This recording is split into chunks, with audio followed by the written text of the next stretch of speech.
Hey there! So while I was on a kind of a roll, if you like, with reading a few extracts out, I thought I'd pull out an old book of mine that I did with my first degree, and it's a short passage written by an art critic called Francis Ponge, who was describing the figures and paintings of Alberto Giacometti, who was a massive sort of artist in the post-war existentialist movement, and they were sort of all about this sense of isolation in the wake of the Second World War, where people just felt really reduced to this sense of like individualism, you know, and yeah.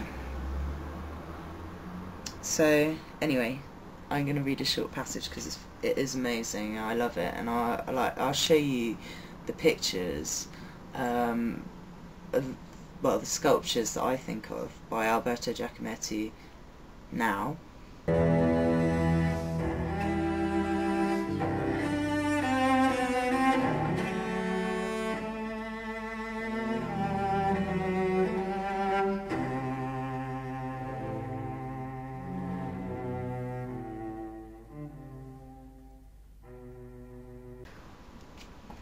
So, man, the human person, the free individual, the I, at once torturer and victim, at once hunter and prey.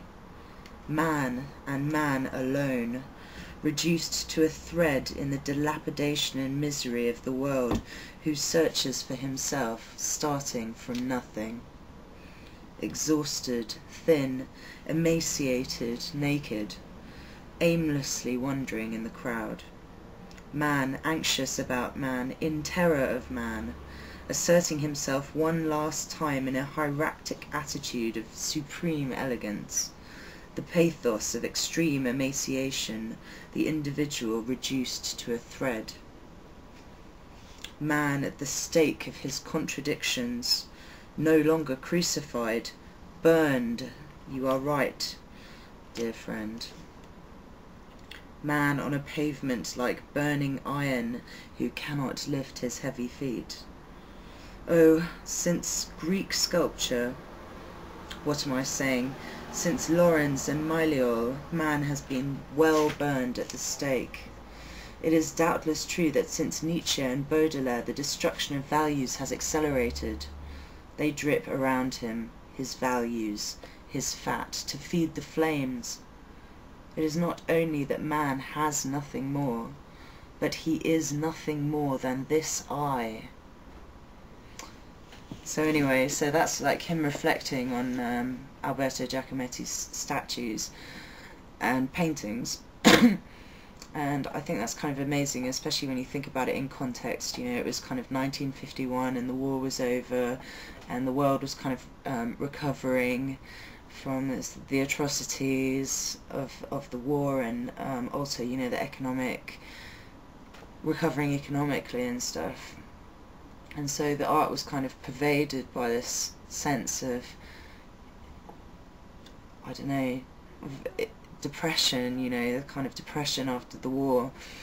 And yeah, I find that really touching, that passage. But anyway, so I thought I'd just make that. And my friend, who came over for a drink and a spliff, is sleeping.